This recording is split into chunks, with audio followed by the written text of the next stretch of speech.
Yo, yo, yo. We are back with another episode. You know me, I'm the host, Antonio. Got my co-host, my dog, Braylon.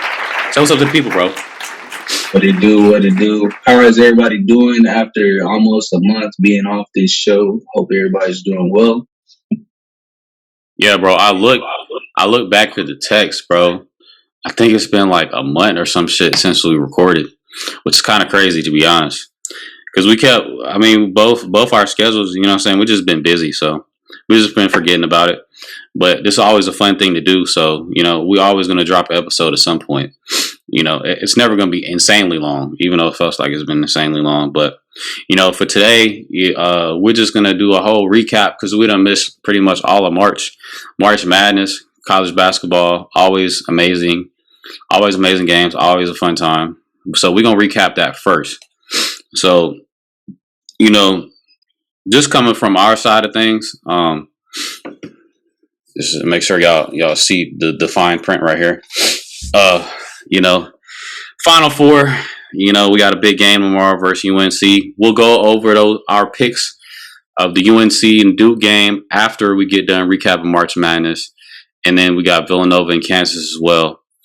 So, and I guess we can give our predictions for the championship too after we just recap.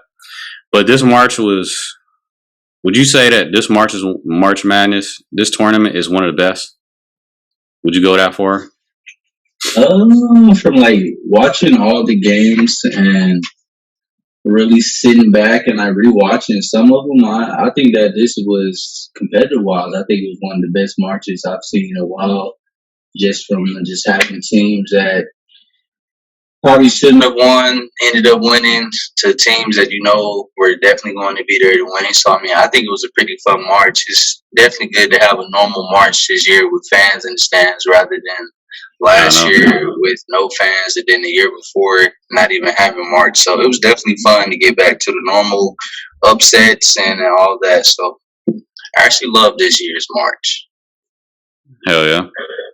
So, out the West, we got the West, the East, the South, the Midwest. Of course, we had Gonzaga, Dublin, Georgia State. I'm pretty sure everybody chose them because we're looking at brackets here. My bracket is, I think everybody's bracket was screwed once St. Peter's took out Kentucky. Like, I was like, there's no brackets left. But apparently there was still brackets left if you check the app. So there are some people insane enough to pick St. Pete over Kentucky, I guess. I was not one of those people. I made multiple brackets and didn't have St. Pete beating Kentucky in any of them. I didn't. But, Gonzaga, Memphis showed out. Mexico State beat UConn in that first round. I was pretty surprised by that because I thought UConn was a solid team. But some of these, lower seed teams would be sleepers, bro. They just be ready to beat a motherfucker. Like, they don't care. Arkansas over Vermont, dub, obviously. And then another thing that surprised me was Alabama losing to Notre Dame. Because I thought at least Alabama would make it out the first round because they got my boy Jelly Q. I thought they was, decent enough to make it out the first round. But when SEC, when you play ACC team, it's kind of different. So like I say, best conference in college basketball. And Texas Tech over Montana State. Duh. In the Michigan State Davidson game, that right there, I thought was going to be a good game. I chose Michigan State, but honestly, I wouldn't have been surprised if Davidson won. As you can see, Michigan State only won by 1 point. So you want to move on to the East? Because I done wrapped up the West. The East. I'm trying to see which one is the East. That's what Baylor, Carolina. Okay. The East. I thought the East was the best side of the bracket. Honestly, from me just looking at it, seeing the top teams from having Baylor in the East as the number 1 seed, Kentucky as the number 2. You had a really good Murray State team down at the 7th seed. You had a deep Texas team at 6, and then also you had UCLA at the 4, which I also thought that they were a pretty solid team, and you can't forget number 3 Purdue, who was also in this bracket. So I thought this is definitely going to be the most competitive bracket. Whenever the brackets were first like set up and everything, and everybody got their spots, I kind of looked at it and I was like, wow, I would love to be in any other bracket outside of this East bracket, which usually I would love to be in the East. Yeah, I But I remember you mean, said that. yeah, I saw matchups with Murray State in the second round that was also looking kind of frightening, especially for Kentucky. I figured that if we did get past the second round, then we would be fine going up against either Purdue or Texas. But I mean, really, how this whole bracket played out, I think the top few teams definitely held it down from Baylor to North Carolina to UCLA. Honestly, it was a disappointment to see Kentucky lose to St. Peter's, but it wasn't necessarily something I stayed mad about for more than 2 days. I started getting tea about players not being all the way fully healthy. I've never necessarily been a man that's been about like, oh, I'm making excuses because, oh, well, if this guy was hurt or wasn't hurt, then we would have won the game. A few of our players that were hurt obviously were out there, so they were healthy enough to play in March. Really, I can't even blame them because they didn't bring no type of defensive intensity outside of Oscar Tshiebwe, which that is the main reason why he's the National Player of the Year and has so many other awards coming his way this offseason. So altogether, this East bracket, let's see, North Carolina ended up winning the East, which they were definitely the hottest team coming into March Madness, especially from this East side of the bracket. So really, I wasn't surprised once I saw them beat Baylor that, yeah, they definitely are most likely make it all the way. And then, they had a matchup with the team that beat Kentucky, St. Peter's. And shout out to St. Peter's for definitely making a run, beating Kentucky, Murray State, and Purdue. I was surprised that they beat Kentucky. I thought they had a small chance against Murray State, and they beat Murray State.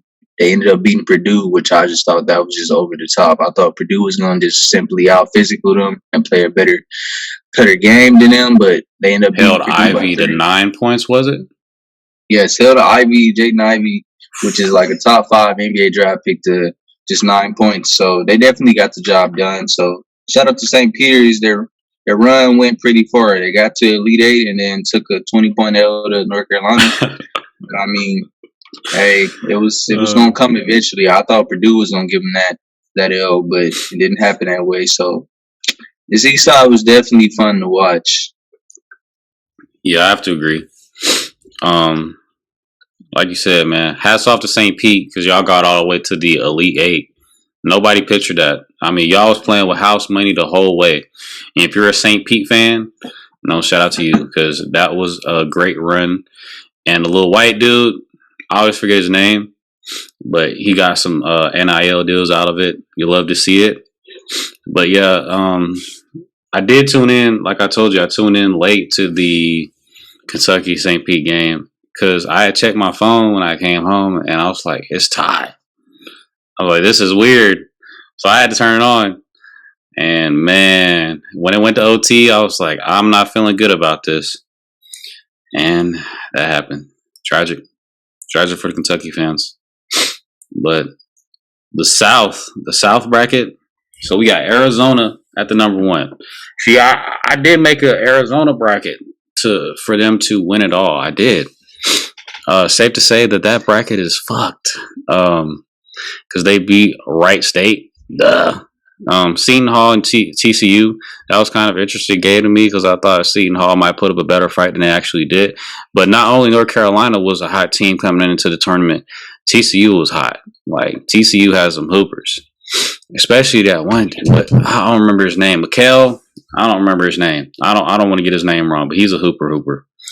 He should definitely declare for the draft. I think he's NBA ready. Houston was a tough team. Houston dubbed UAB. Houston was really good. They just laid an egg later in the tournament. But we got Illinois, Michigan, of course. And Michigan, I honestly thought they would get upset by Colorado State. I chose them to win. Or no, actually, I chose Colorado State. Because I honestly thought it would get upset because I didn't think Michigan was that good this year. But Michigan went on a little bit of a run. And Tennessee, man, Tennessee. Y'all dubbed Longwood, but hey, get to that a little later. Ohio State and Loyola. Loyola didn't go on a run that everybody thought. I think everybody thought they would go on this year. They went out in the first round to Ohio State and Villanova and Delaware. Who wouldn't have chose Villanova? I mean, Villanova's now in the Final Four. Villanova's a completely solid team. The only thing that might hurt them in the Final Four is that their second best bucket is injured. I don't know if he blew out his calf or if he blew out his Achilles. But it's definitely one of the two after I saw that injury. But we'll see if Gillespie can take them all the way to the championship. Who knows? Because it's been a crazy ass tournament. But shit's starting to even out now. Mm-hmm.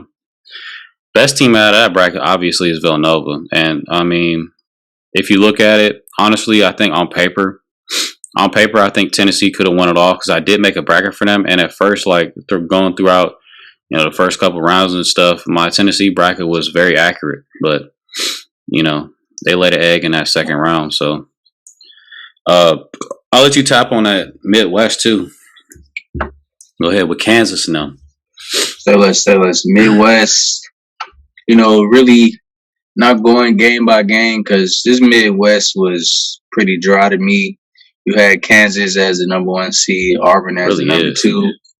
And then besides that, like teams that really catch your eye or somebody who's coming in hot, you really didn't have many teams. Like you had a decent Providence team and then you had a Wisconsin team that had a lot of hype, but Wisconsin ended up only making it to their second game and lost to Iowa State, which a lot of people chose Iowa State to win that game due to the fact that they played defense and they locked down Wisconsin's one of their best players, Johnny Davis. So, that's pretty much success right there. You lock up their best player for March. I mean, that's pretty much what happened to Tennessee. They got locked up by Michigan's defense, and one of their best players, Vescovi, didn't have that many points. But we got teams like Jacksonville State and a USC team that really wasn't that good, and teams like Colgate and a LSU team that was good on defense but horrible on offense. And they also lost their coach literally, what was it, the first game of March Madness, or was it the second game? Are you talking about LSU? LSU's basketball. Oh yeah, Buddy got fired at the end of the season, end of the regular season. Yeah, it had to be like after the SEC tournament. Will Wade, raps for his ass. Yeah, so I mean, like, I ain't really got much to say about this bracket. Who was supposed to win this bracket actually won the bracket, and that was Kansas. Yeah. They really didn't play no comp on the way to the Final Four. They ran into a little decent Providence team, but, they handled them by 5. So, I mean, I know a lot of people definitely chose Kansas to make it to the Final Four by just looking at this bracket. So I wasn't surprised that they won it. Auburn got bounced in the second round by Miami. But I feel like a lot of people seen that come in because due to the fact that a lot of the SEC teams coming into this tournament was already beat up with the type of conference that we played in, having Tennessee or Arkansas, Auburn, and Kentucky, and also having teams like Vanderbilt and Alabama and LSU that can beat you on any type of night. So that definitely killed these Auburn Tigers for sure, I believe, because they came into March Madness not playing that good of offense, but they were playing good defense. So, I mean, it was definitely kind of weird to see them go out to Miami, but after looking at the betting lines, it looked like it was going to be pretty obvious that something crazy was going to happen and that they was most likely going to lose, and they lost by 18. So, yeah, bro, I tried to tell you in the beginning, when Miami dubbed Duke, bro, during the season, I was like, yo, these dudes kind of cold. Like, so that honestly didn't surprise me. But, we had in the next round, of course, Gonzaga went past Memphis, out the West, which matched them up with Arkansas after they dubbed New Mexico State. See, I actually thought Memphis would win that. I didn't pick Memphis to win on this bracket, but whenever it started getting closer to the game, I was like, yo, Memphis could win this shit. But the refs had Gonzaga jerseys on underneath their striped shirts. They had Gonzaga jerseys on. So shout out to the refs that gave Gonzaga that dub. But thankfully, Gonzaga got exposed the next game to Arkansas. And then we had Notre Dame going up against Texas Tech. Of course, Texas Tech got that dub. But wouldn't have been surprised if Notre Dame had won that game just because Notre Dame's a team that can upset a team. They're just one of those teams. And then Duke and Michigan State, that Duke won, of course, but Michigan State, that was a tough game. We had to dub the Michigan State women's basketball team. That had to happen because it's like no way was going to lose to them, you know. And in the East, we had Baylor and North Carolina, and bro, I ain't gonna lie, I'm surprised North Carolina won that. But when you look back at it, bro, they was super hot, and they just stay hot, and they are still hot. You know, coming into the Final Four. Hopefully, we can cool them off, but.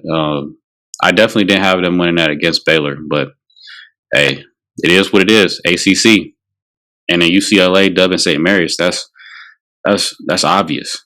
Texas, Purdue. You know, I had to choose Purdue, and then you know, of course I chose Murray State. You know, to win that next game against St. Pete, which I thought would be Kentucky. But actually, I would have picked Kentucky in that one, but my bracket was all messed up. But I definitely thought Murray State would cool off St. Pete, but that didn't happen. So, you know, if you want to round off the South and the Midwest in this second round, go for it, brother. All right, South. All right, so, all right. So in the South, you had Arizona versus TCU. Hell yeah. I didn't watch that game, to be honest with you. I'm just gonna be real with everybody out here. Like a lot of these games, to me, after the first round, a lot of these just really was not no interesting games. Even though I knew half of these teams was gonna win, so Arizona was definitely gonna be TCU. I don't care how hot TCU is. Arizona had Benedict McTurn. That guy's a bucket. Definitely gonna be a top 10 pick for sure. I don't know if y'all ever seen him hoop before, but yeah, he got that strappy. And then that next game was definitely Houston versus Illinois. I wanted to see Illinois make it a little bit farther because there was at one point when I was hoping to see a Kofi Cockburn versus Oscar Tshiebwe matchup, but they didn't make it past Houston. So goodbye, Kofi. In that second round. And then Michigan versus Tennessee, I don't have to say anything about the Vols because the Vols came for me after they beat Kentucky in the SEC tournament. It was like, yeah, we beat y'all, blah, blah, blah. I'm just thinking, like, good for y'all. Y'all won y'all first championship ever since 1998 or bro, it's been a minute. It's been a hot minute, so I was happy for Tennessee winning that SEC championship. But obviously, that SEC championship didn't get y'all nothing, so y'all can hop off my penis. And then Ohio State versus Villanova. I came into this whole March Madness situation thinking that, like, okay, Villanova's straight. They got a little Gillespie. They got a little, senior-led team. Well, an older team. I don't want to say senior-led. But I thought Ohio State definitely underwhelmed throughout the whole season because they were supposed to have one of the best players in the country, and EJ Liddell, and he ended up playing decent, but he didn't have no other help. Only other good time I seen Ohio State play good all season was whenever they beat Duke, and they had help from the refs whenever they beat Duke. So I don't even know if we should really count that one. That's that home court advantage for you. Yeah, it's home court advantage everywhere. Everywhere. It don't matter what conference you're in, home court advantage is a huge thing in college basketball. It needs to be fixed. And then going off to the Midwest, you got Kansas versus Creighton. Don't got to say nothing about that. Y'all see my face. Bro, I bet on Creighton to win that just for the hell of it. That was a close game, bro. Yeah, Kansas won that one by 7, but it never chose Creighton. Sorry. Richmond versus Providence. I genuinely did not care about Richmond versus Providence. No, definitely didn't either. This was the dry bracket in the Midwest with just Kansas and Auburn being the only ones that really could slide through the whole thing. So, moving on to the next one, Iowa State versus Wisconsin. I truly thought that Wisconsin was going, turn up with this Johnny Davis dude, but I didn't figure out until like the second game that Johnny Davis is not that good of a 3-point shooter they was talking about all season. So they got exposed by Iowa State and their defense out there. This game was Miami versus Auburn. We spoke on that one. Miami beat Auburn by 18. Auburn came to play a little bit on defense, did not come to play on offense. And for some reason, I don't know how they couldn't win more games, but they have a Jabari Smith who's 6'10" and shoots threes at a great clip. And they have another big man as a 7'1" center, Walker Kessler. I have no idea how they didn't go farther. You know, I mean, they had a bucket and then the defensive player of the year on their team. But, you know, I digress. It's the SEC. They came into the tournament looking very good. I was thinking that if anybody was going to win it out of the SEC, it was going to be UT since they were hot. But we all came in and pretty much everybody choked outside of Arkansas. So kudos to Arkansas, the SEC. They came to play. They beat Gonzaga like I thought they would. They played a pretty decent game against Duke. I didn't get to watch the whole game. But, yeah, Arkansas definitely represented the SEC. They made it to the Elite Eight. Everybody else got to come back and do better next season. Some teams, you know, they don't have an excuse. Others definitely have an excuse. So originally for this podcast, this was going to be a Kentucky rant, but after looking at the rest of the SEC, I'm pretty sure this is about to turn into a Tennessee and Auburn rant. Due to the fact that y'all not the only ones that fumbled the bag. So yeah. So I mean, it is what it is. But I mean, March is always going to be fun. And I like how it's turning out right now. So I mean, I'm definitely looking forward to these two matchups tomorrow on Saturday with Duke versus North Carolina, and then Villanova versus Kansas. So I guess I'm gonna go ahead and give you my picks for these two games, so you can give me yours. There's no need for us to keep going to Sweet 16 and in the Elite Eight. You know, what's understood ain't got to be explained. So instead of, you know, keep going on with that, might as well make our picks. I'll let you go first. I already know my picks. You know what I'm saying? All right. So I'll start with the both of them are gonna be a really big talk and topic for me. But I'll start with the Villanova versus Kansas game. I just simply think Kansas is gonna win. If Villanova had their best bucket on their team and he didn't get hurt with that whole calf injury that he had towards the end of the game, I would have felt like Villanova had a better chance. But I think Kansas is kind of finding their way, especially with Remy Martin averaging about 20 points, and he's finally breaking out, because I thought before the season Kansas was going to be good, because I remember Remy Martin from Arizona State and going crazy. So I think Kansas definitely got that one on lock. I don't care if Villanova has older players or Colin Gillespie. And then when it comes to this Duke versus North Carolina game, I mean, it's going to be a rivalry game. Apparently, they're throwing out the rivalry whenever they come play these games. The first time that they actually get to play in the Final Four, which I think is definitely going to be a beautiful thing. North Carolina's coming to the game high, and then Duke has a motivation of pretty much trying to get that smoke back after getting embarrassed on Coach K's final game. But, I mean, so I think this game is definitely going to be a toss-up, but I think if Duke can really stop the panic manic dude with the crazy hair, long hair, then I feel like Duke could definitely win this game. My bad for the weird face. When you was talking about Justin Morgan injured, I was actually trying to see what his injury was. So it's actually, they said he did tear his Achilles. So yeah, that boy gonna be out for a while. It looked like it was a KD injury to me whenever I saw it live. Pretty much the exact same thing. But yeah, I'm gonna have my championship as Duke versus Kansas, so it can be the battle of the blue bloods. But I'm hoping Duke can win it, because Kansas has a 2-game lead over Kentucky for the most wins of all time. So it would be nice to see Villanova lose the game.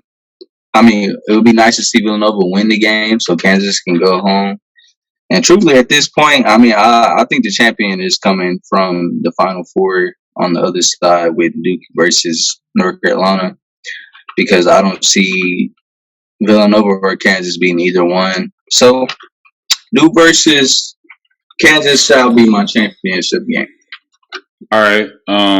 So when is the national championship game? Monday. All right. So with it being Monday, So you got Duke versus Kansas. Can we get a score prediction and a winner?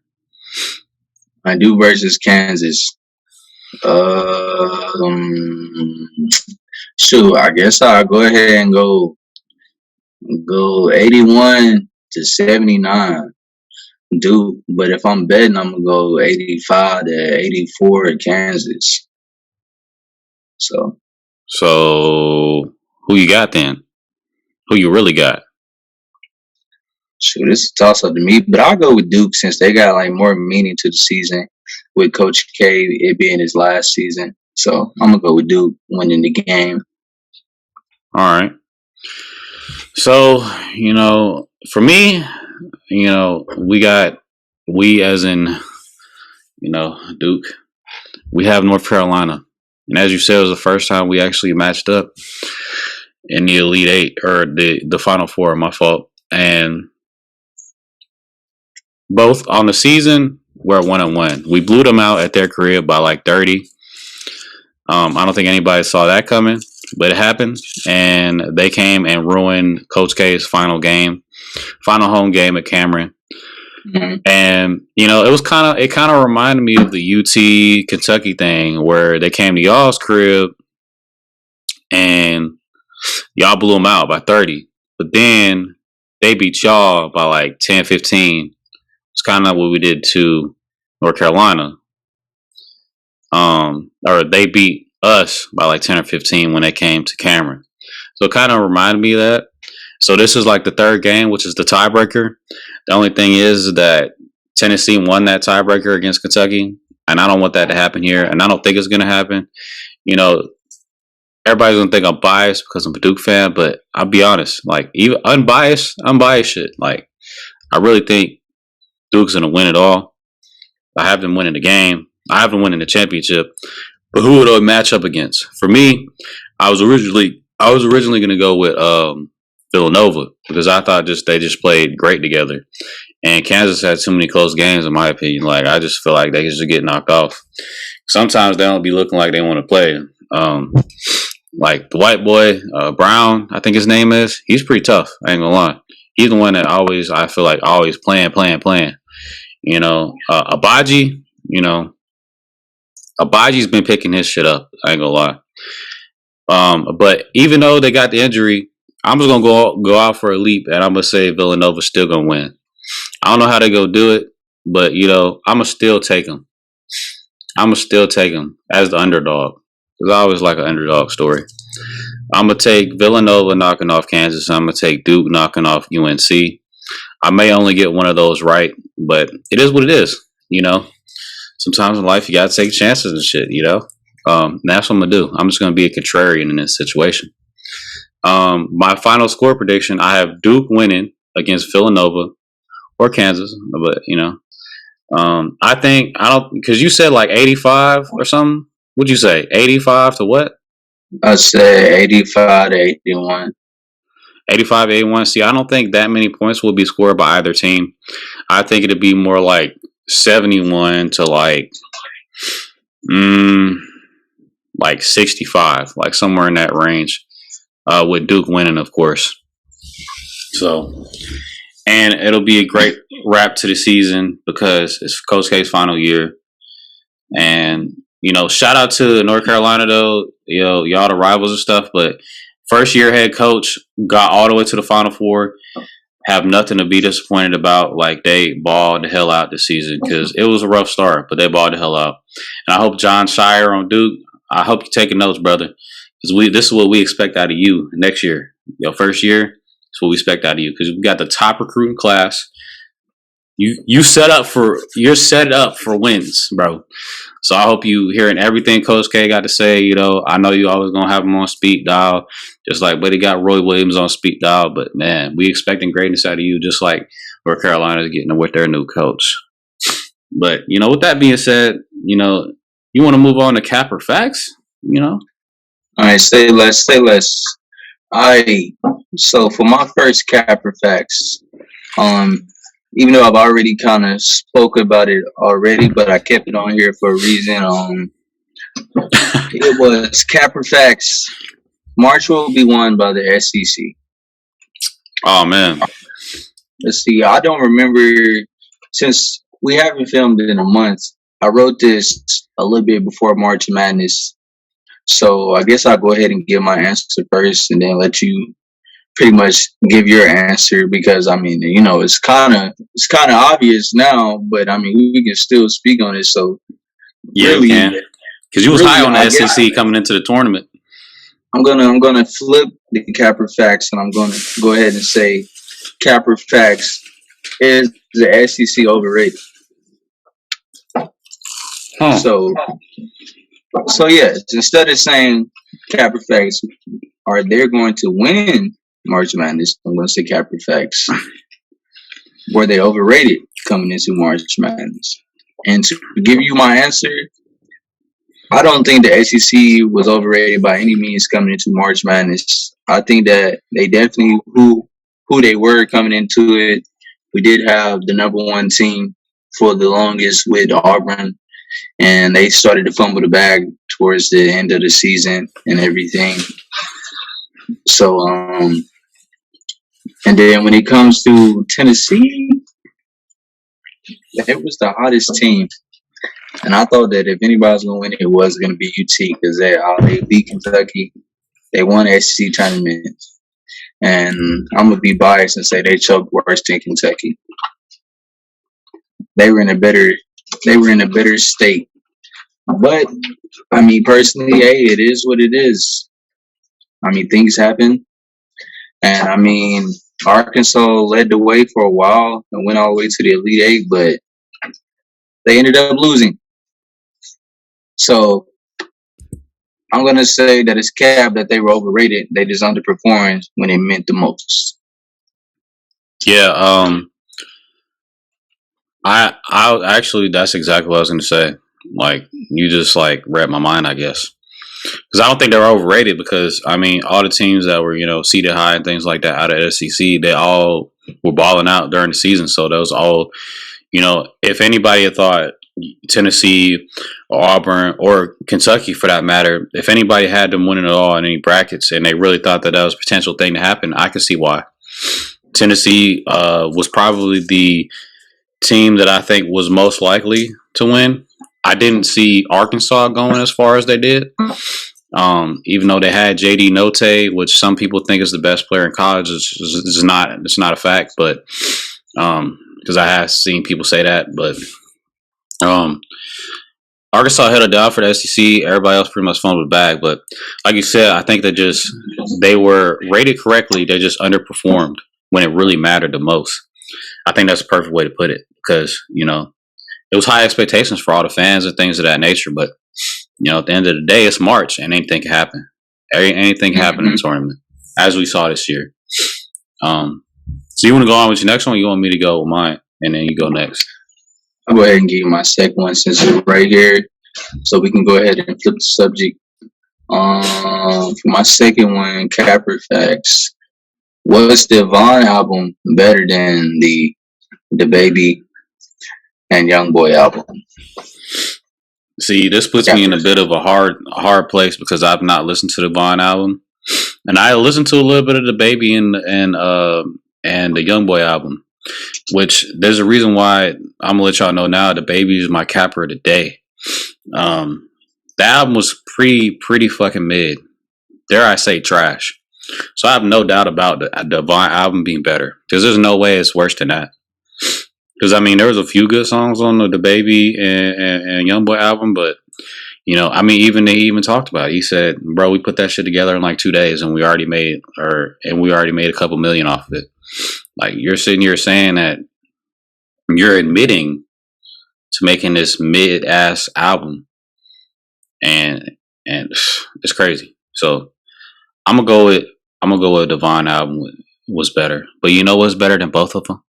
72-20. 72-20. If you ain't heard that by Dirt, nah, you're tripping, bro. Definitely tripping. Go listen to that.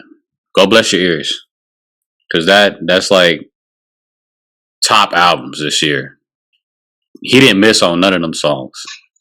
That's what we really need to talk about. Is the Dirk album better? Because it is. What you got to say though?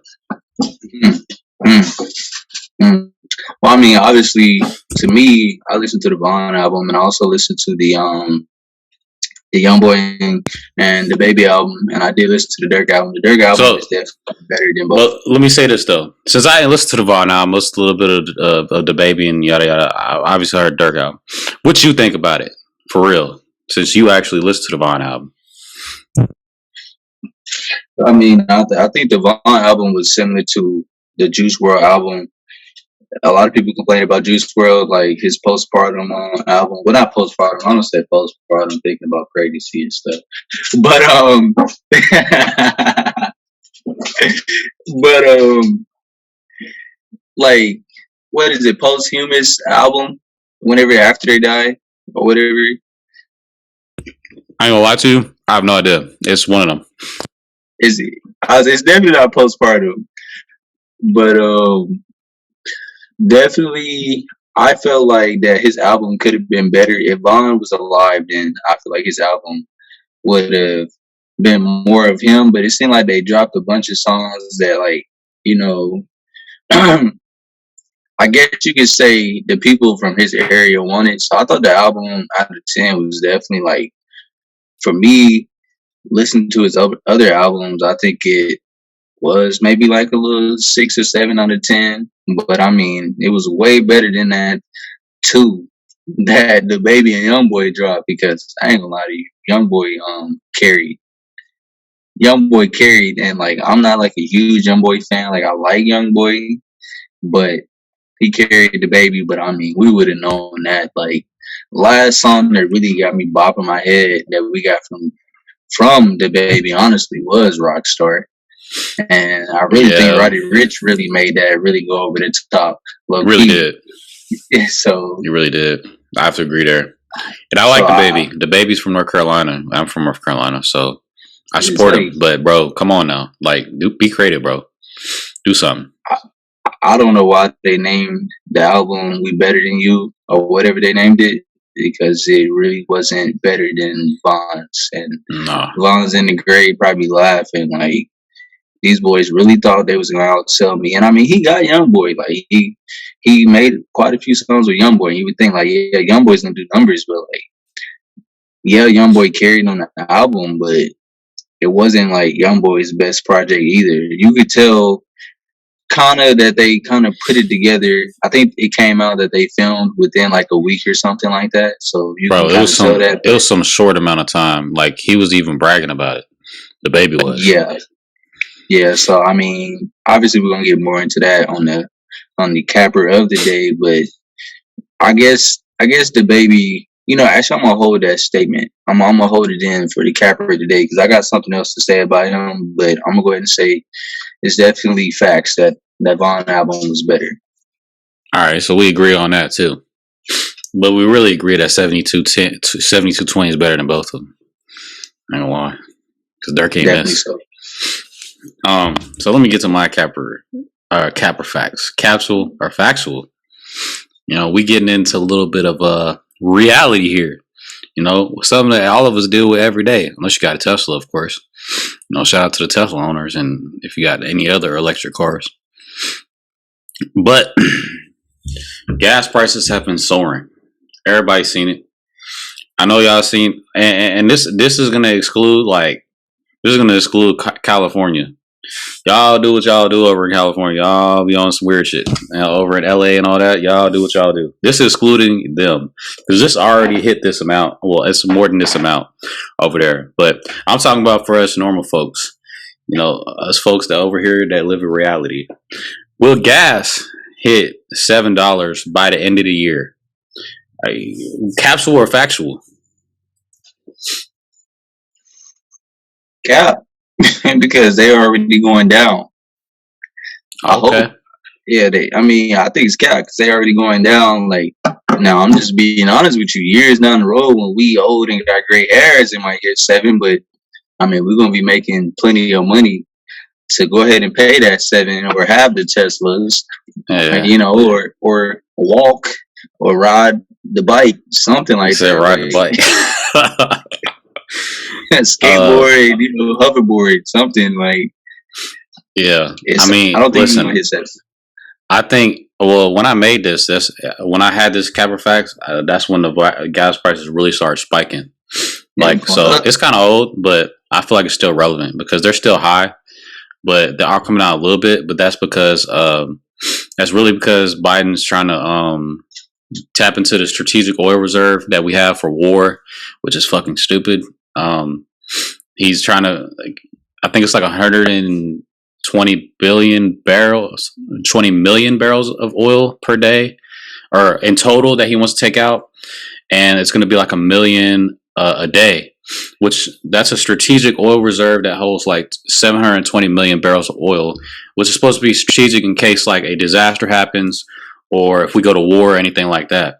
So that's being depleted to conserve gas or to make gas prices go lower, which the experts say that it's not really going to help anyways. I think we're going to be hovering around $4. I mean, whenever I made this, bro, I was like, bro, it's going to hit 7 or something. Because in California, over in LA and stuff, it's already over 7, which is insane. Like, I don't know how you pay that. Because gas is kind of a necessity. Like, if you think about it, everybody has a car. I mean, unless you have an electric car, gas is a necessity. But you know, I don't think us over here living in normalcy will hit $7. At least I hope the hell not, because it's already cost way too much to fill up my car, and I ain't even got that crazy. Yeah, hell no. I can't even. I don't even want to know what it's like to fill up like one of them big trucks that these people be having and stuff. Like, it's well over $100, probably smacking 200, damn near. But yeah, bro. I'm hoping that they just go back to what we were going to do before, and America becomes energy independent, which is what was going on in the previous administration. But you know, this guy slashed all that. But I'm hoping they go back to it. I don't think they will, but I guess we'll see. You know. But on to my next one. We have a more recent one. Everybody knows about. Everybody's seen it at this point. I don't give a damn if you live on some fucking island in the middle of the ocean somewhere. You've seen the vid. Chris Rock got slapped by Will Smith. On live TV on the Oscars. Yeah. The question is, you know, capsule or factual? Did he deserve that? Did he deserve to get slapped by Will Smith? Hey, I'm gonna need you to redo that slap. It was not a slap like that. He Boy. Yeah, he did it smooth, bro. Walked up, he said, yeah. Did he deserve it? That's the question. Capsule or factual? Did he deserve it? I mean, you talking to a man that's in a relationship, so my answer exactly. Like so let me set the scene for you. All right, so say you at the comedy club, right? You and Lila, right? You at the comedy club. Y'all sit in front row. The comedian comes out, and he starts doing his thing. The comedian, it just so happens to be Clay Bowens, and Hey, why? Can we get a different comedian? All right, no. Clay's not gonna get bad at this. It's just hypothetical. Like, say y'all didn't know each other. I'm just saying Clay because you know Clay, I know Clay. For those that don't know Clay, doesn't matter.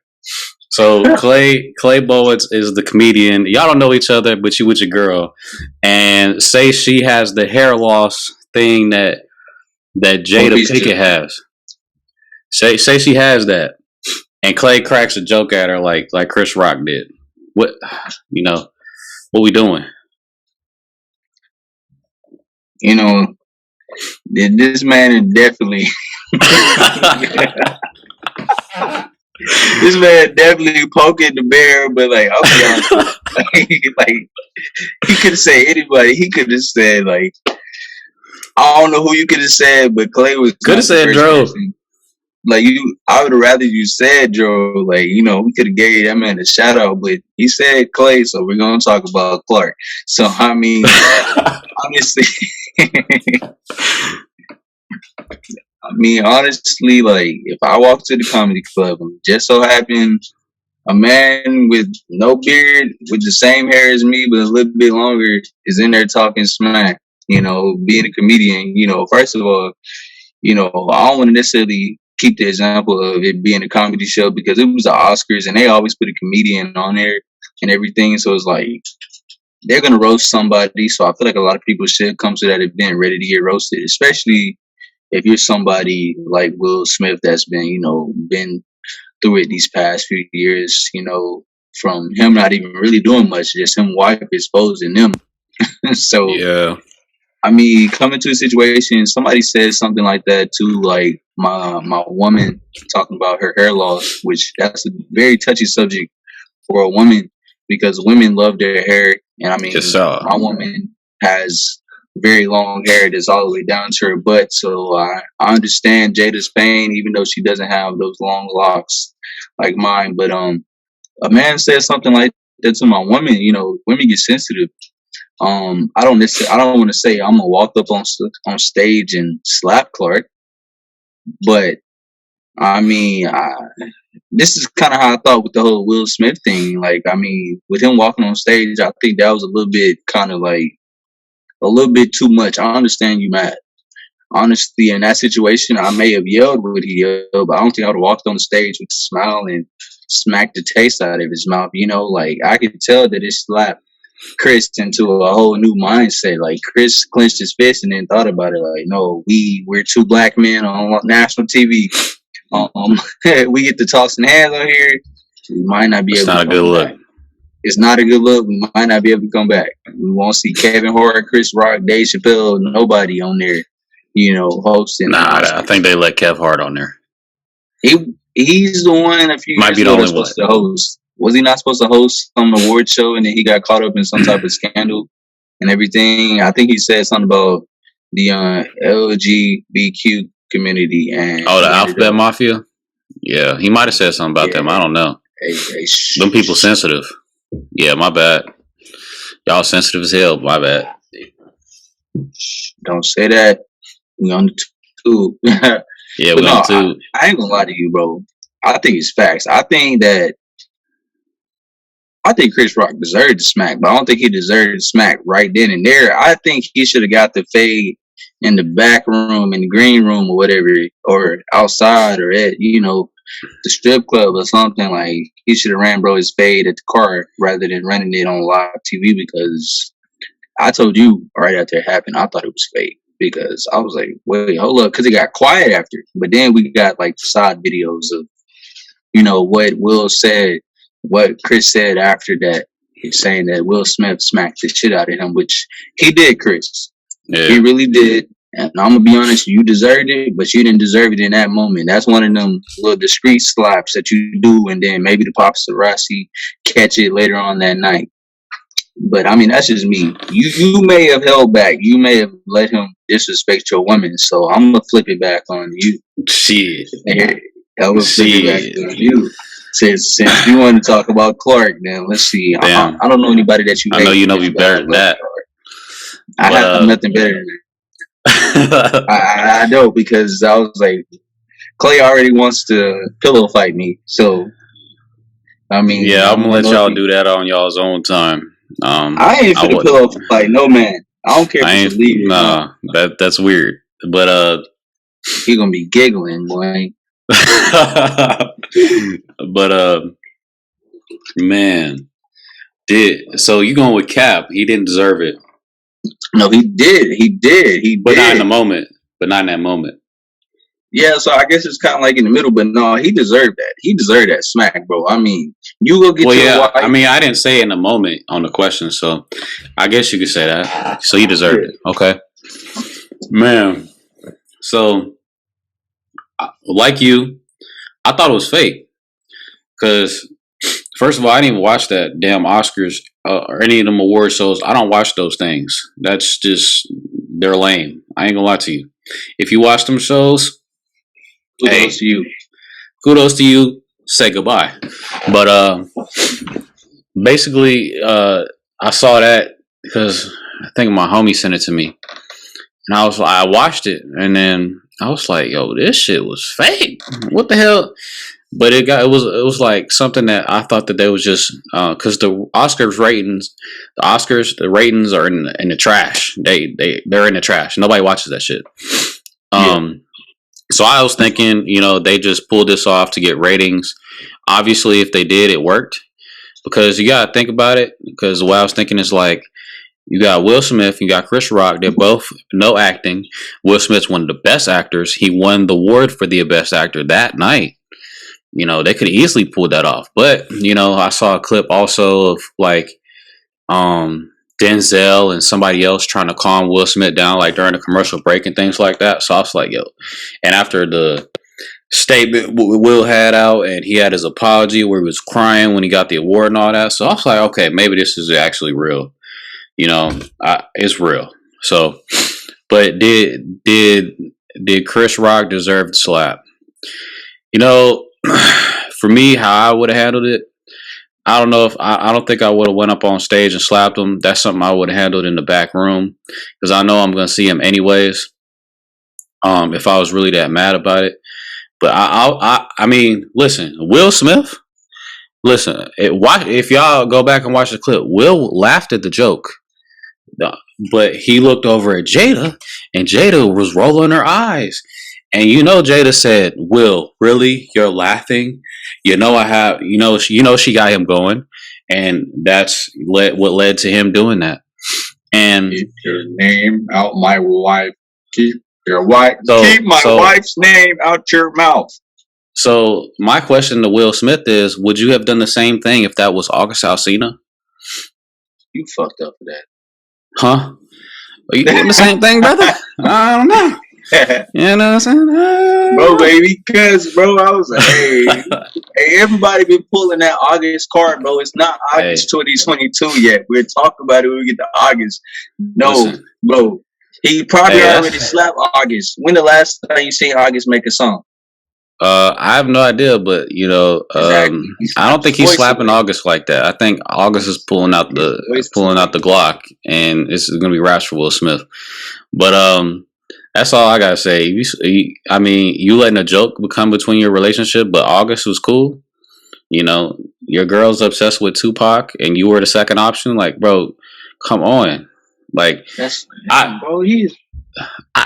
got it going on Will Smith. That shit was uncalled for, bro. You handle that in the back.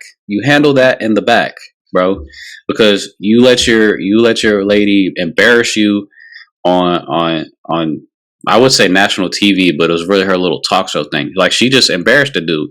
That was some simp ass, stuff there. I mean, I would have handled shit in the back. I would have said, "Babe, don't worry about it.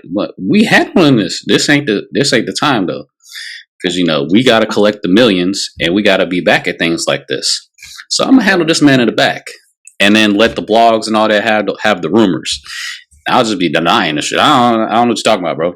You got to play the money right. But I might have yelled at him, though. I wouldn't have went up there and slapped him. I'd have had her to the back. But I probably would have yelled at him, try to roast him or something like that. Even though he's a comedian, he'd probably roast my ass back. But, you want to hear something from me. You know what I'm saying? You're not, because my lady is my wife. Like, that's his wife, So it's not going down like that, brother. That's not his wife, She for the streets, but that's everybody's wife. That's your wife. Every single man, that is your wife. Just go out there and say, "I'm looking for a entanglement," and you got like a 50-50 chance if you light skin. So I mean, I don't really go for girls like that. It's passed around, so I'll let y'all single niggas that's watching this. I'll let y'all have that shit. I'm a bit more picky. I have standards. All right, and also the whole bald thing with Jada. I don't think Jada looks that bad bald. You know what I'm saying? So and she just made like a clip the other day talking about she don't care that she's bald and she don't care what people think and stuff. And then this happens. Like, come on, bro. But Will Smith, get your shit together, bro. Like, you one of the best actors. Used to be my favorite actor. Now it's Denzel, bro. Come on. Let's move on, bro. Let's move on. I think we've made our points. Okay. I was like, speaking of Will Smith, he's on TV right now. Yeah. I hope he watches this. Because I ain't trying to roast you. I'm just trying to give you a dose of reality, brother. Yeah, bro. I don't think you need to watch this because you're gonna be next, bro.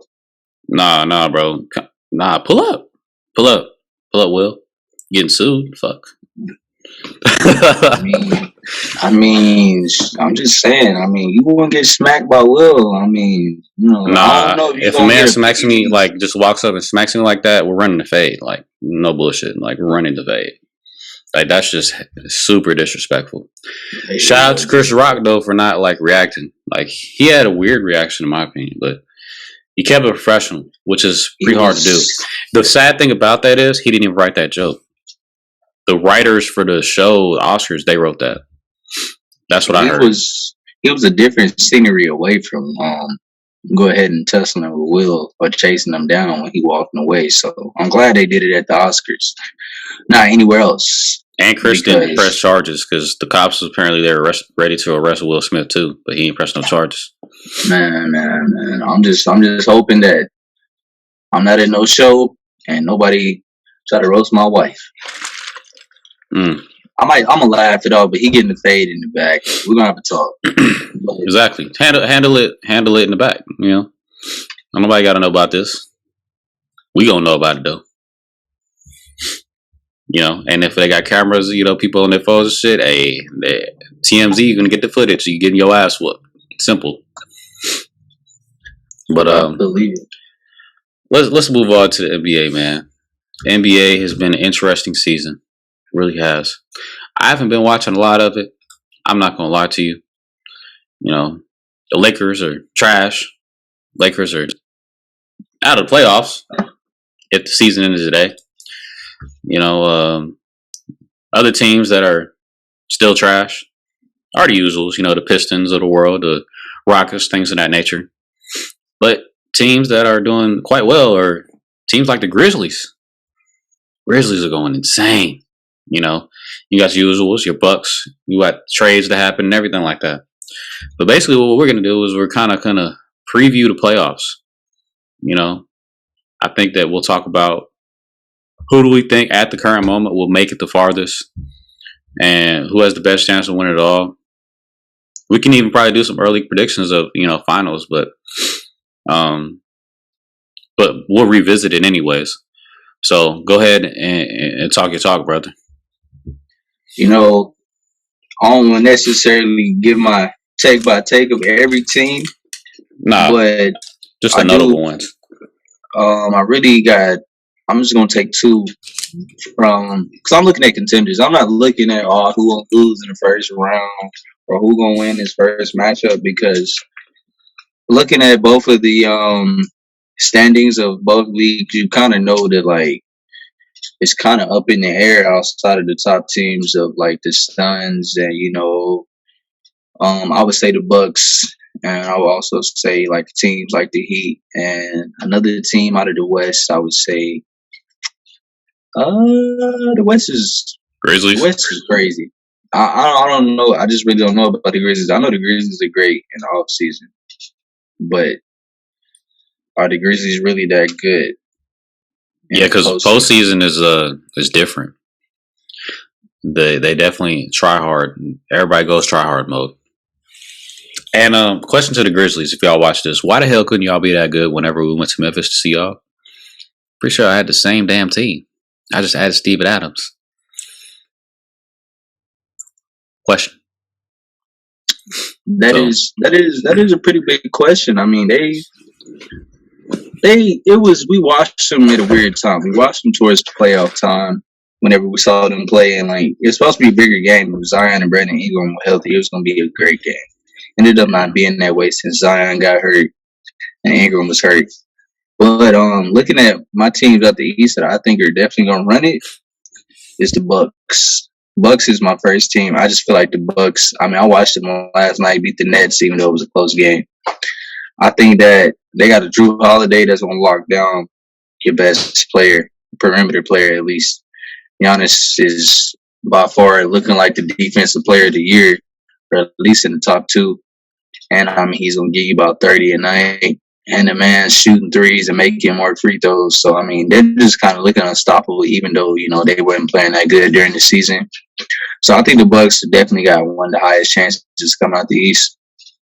My second team, and a lot of people may not like it, which I don't care, is I think the second team that has a chance coming out the East would be the Heat. And a lot of people thinking like, oh, why you ain't say the Celtics? You know, you a big Celtics fan. Why you ain't say the Heat? Not the Heat, but the Sixers. The Sixers have Joel Embiid. I don't believe in the Sixers because I don't think James Harden is going to perform well in the playoffs at all. And I would have been riding high, and the Celtics would have been my second team if it wasn't for Robert Williams getting hurt, which is a big part of their offense and defense and their pick and roll game. So really, my two teams coming out the East is either the Heat or the Bucks. And the reason why I think the Heat is because I like defense. And I think defense to this day still wins championships because if you can lock up one of their best players, that means somebody else has to step up. Now, obviously, you're not going to stop players like LeBron or KD or Giannis. Like, them dudes are good for at least 20 points every night. So they're going to impact the game somehow, some way. But the Heat, it's a hard place to play in Miami already. So, I mean, like, you may not win many there. And then, I mean, they also have just multiple people that can get a bucket from Tyler Hero to Jimmy Butler to Bam Adebayo to Kyle Lowry, well, Thick Lowry sometimes. And I mean, they also got Victor Oladipo coming off the bench that may end up coming clutch at some point. Duncan Robinson, sniper. You got snipers like Duncan Robinson, and then they got the other dude that's been starting. I forgot what his name was. He used to be a G League player. Okay, yeah, I know what you're talking about. Max, I don't know his name either. I ain't gonna lie.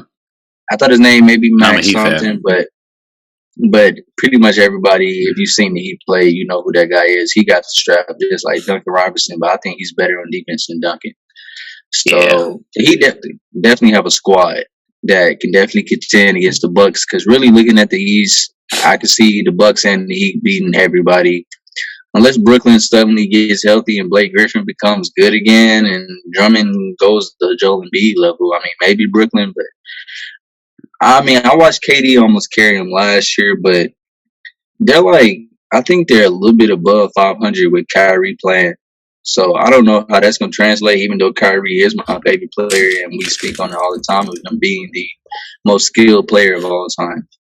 So those are my two teams out of the East. In the West, just gonna keep it simple. Everybody knows the two teams out the West that I think they're gonna win it, and that's the Suns. Nothing has to be said. And then the second team, the Golden State Warriors. If Stephen Curry comes back, which I hope Curry comes back, because if Curry comes back, I think that's gonna put the Warriors over the top. Because Jordan Poole has been going crazy throughout this whole season, even when Curry's been there or been injured. So I think the West is probably more up for grabs, but I think the Suns are going to end up winning that whole thing. I like the Grizzlies as a team, but Ja Morant's going to be coming back from injury. So I don't know like how good he's going to be coming straight back from, that little ankle injury that he had. So I'm going to go ahead and say for the finals predictions, bro, I think it's going to be the Suns versus Bucks again. I think this time the Suns are going to get that smoke back instead. Yeah. But like I said, we will revisit that, like when the playoffs start and everything like that. So shit might change, but early predictions, I like them. So for me, coming out the East, man, the Bucks, bro. Like you said, they had a shaky start to the season, but man, Giannis, bro. I think we both agreed that Kevin Durant might be the best player in the league when healthy, but man, Giannis, bro. Giannis was going insane, bro. The 3-pointer, adding that to his arsenal, because he's knocking it down consistently. Crazy. Because Giannis the type of dude, like, if he gets a consistent jumper, bro, it's a wrap. Like, he's the best in the league. And at the moment, I think I'm willing to say that he's the best in the league currently, even over KD. And I thought that the Celtics had a pretty good shot to come out the East, to be honest. And I think the East is more wide open than the West is. Because also I don't have any faith in the Sixers for the same reason you stated. James Harden, like in the biggest moments, he always sells. Like this man got grams for the low, just selling nonstop. But Embiid's obviously gonna hold up his end of the bargain, but I don't see the Sixers going that far in the playoffs. They're gonna go out at some point, Definitely. first or second round type shit. The sleeper team, to be honest, probably is the Bulls, because the Bulls is nice. Like I might have started fizzling out, but Take it back. I mean, like I said, I've been watching a lot of the NBA. Take it back. Take Why? it back. Give me a Please reason. take it back. Give me a I'm gonna reason. give you a solid reason because All this right, go graphic ahead. is being thrown around throughout like all season. The I know Bulls, Lonzo's out, which is a big hit in my opinion. definitely a big hit, but even with Lonzo, the Bulls against like the top teams from both conferences, because they're gonna have to go through either Miami Yeah. or the Bucks, and then they're gonna have to beat whoever come out the West. All right. Including like the Suns or if the Grizzlies make it or Golden State. The Bulls don't have a good record versus none of the really good teams. Like, all right, none of them. Well, can I give you a counter argument? None of them. I could definitely give you a counter argument. So you said you think the Heat might make it out, but the Heat are like 0-3, or they've lost their games against good teams with their best players out, which is kind of weird to me. That's why that whole altercation and stuff. That's why Haslam and Butler almost got into that damn fight, and Spoelstra was about to beat his ass too. That'd have been hilarious. But yeah, that's the whole reason why they got into that argument, because that was like their third game in a row against a team losing to them with their best players not even playing. So I mean, that would be my counter argument. I mean, you could say what you want, but it's the playoffs. Everybody's gonna go try hard mode, but we'll see. I mean, I'm just saying, bro. Heat. I believe in my Heat, and I mean, DeMar DeRozan is having an MVP caliber season. Zach LaVine. I don't know if Lonzo's going to come back, because I don't remember how serious his injury was. But if he did come back and he was any crux of what Lonzo is, because he got Dimer Hall of Fame, and the man can play defense like crazy. LaMelo's still better, but anyways, sadly, the Nets, man, I had to look at that, because how you didn't even put the Nets in there, but yeah, they're the 8th seed. That's crazy. I didn't even know that. I like the Cavs. I don't think the Cavs will go that far, but I like the Cavs as a team. I think they play really well as a team. I think they're not healthy. They're not healthy. Yeah. Yeah, and what happened to Allen's What happened to Robert Williams? You said what happened to him? Yeah, because you said he got injured. Because I like the Celtics too. The Celtics is getting hot, boy. I think they said he got injured. It was like a leg injury that's gonna have him out for like 2 weeks or so. But that's when he can get checked up on, and like he's gonna have to come back in playoff time. That's why I'm trying to tell you, like, change your team from the Bulls, bro. No. I didn't say the Bulls. I said they were a sleeper. Oh, you said okay. You said they're a sleeper.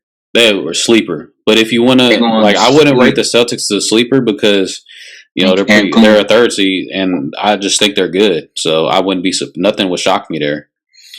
Bulls going to Cancun. 1, 2, 3 Cancun. Glass.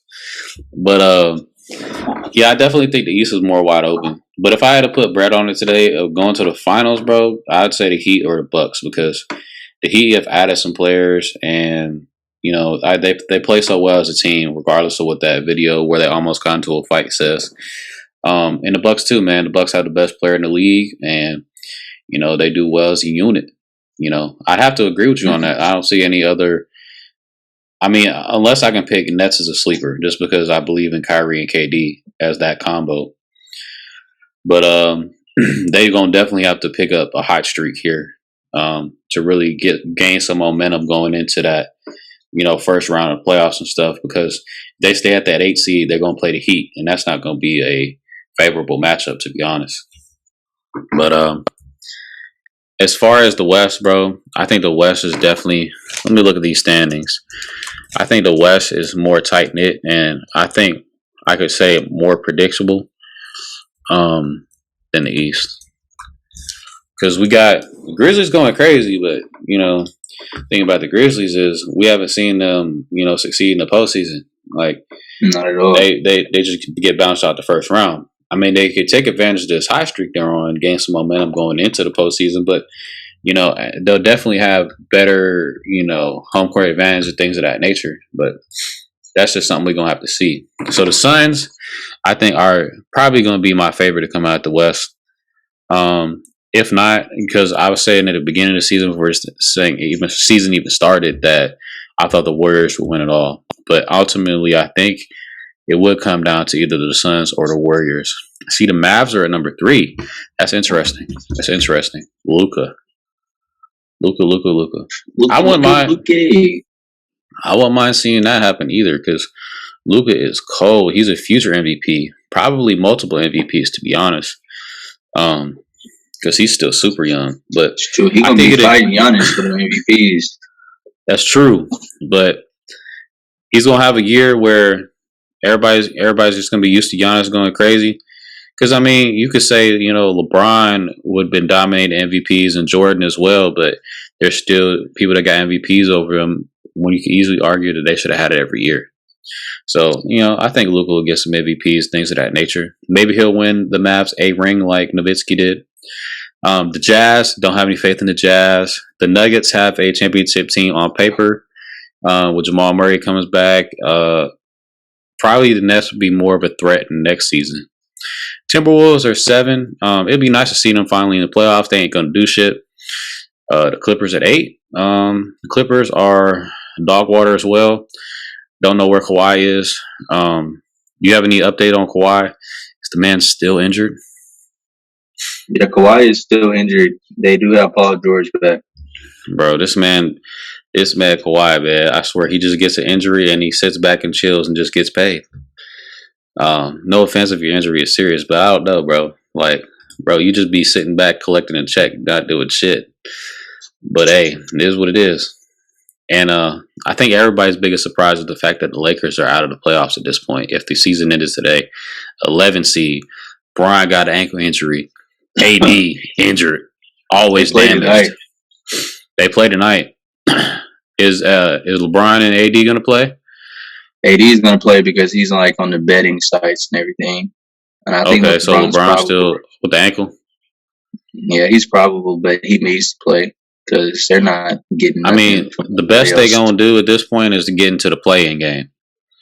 And I remember LeBron saying the dude that came up with that idea should be fired. LeBron, you should be praising that man, because if y'all get into the play-in game, somebody get into the playoffs, that'll be because of that person. Yeah, I think it's comes down to the Warriors and the Suns. Sleeper team, I'd probably go with the Mavericks, to be honest. But it's definitely more clear-cut in the West than it is the East. And if I had to pick a finals matchup right now, like you did, I'd go with I'd go with the Bucks, and I'm gonna stick with my pick from earlier in the season. I'm gonna say the Warriors, because Steph comes back, and Steph is Steph, insane. Stepherless. It's Stepherless, exactly. And I think that's even over the Suns. Even though the Suns are, they're probably due for a championship, but I'm gonna go with the Warriors instead, just to be contrary. So I think I'm gonna call early predictions on a Bucks Warriors finals with Steph getting the 4th ring. Yes, sir. So shall we move on to the capper today? Yeah, capper today. Go ahead. All right, my capper today, which y'all have already heard this earlier, it's the baby. Now, I made this one a while ago, but I kept it because he had to be called out for this bullshit. See, I wish I had the footage to show y'all, but I don't. It was just a little clip. You can look it up if you're really interested. And if you're a music head, you'll probably be interested because he done disrespected some of the greats, specifically one of the great combos that we've seen in the game. Watch the Throne, Kanye West, Jay-Z. Not the biggest Jay-Z fan, but I still will admit that was a great collab, and that was legendary. He compared his Young Boy and the Baby collab to that. He said, I believe he might have said it was better, or on the no. He said it was on that level, which is insane, bro. That shit was trash as fuck. Like, I didn't download. Like, usually I'll download the whole album for a motherfucker that I wanted to listen to, something I want to listen to, and I'll just go through the songs and I'll pick through them and yada yada. I didn't even download that, bro. I gave it the preview listens and everything like that, and I was like, I'm not downloading none of this. You ain't see me riding around, listen to this. No, sir. You know, Mhm. and to compare that to Watch the Throne, bro, that's just insane, Cap. You bragged about doing this album in such a short amount of time, and the fact that people were listening to it, and y'all already made like 2.5 million off it in a couple days. All this dumb shit, like, bro, that's just stuff we can't do. You can't cap like that, or you gonna end up as the capper of the day. And you can't just come around here, think you the shit, and your shit don't stink, because boy, it's stinking. And is there anything that you wanted to add, bro? I mean, you hit it right on the head, bro. He's definitely capper of the day trying to compare that trash album to Kanye and Jay-Z. So I believe that you definitely handled that correctly, because the baby kind of fell off to me. Like, he's still good, but I don't think he should have never put his name on that album. That was just a waste of time, a waste of a listen.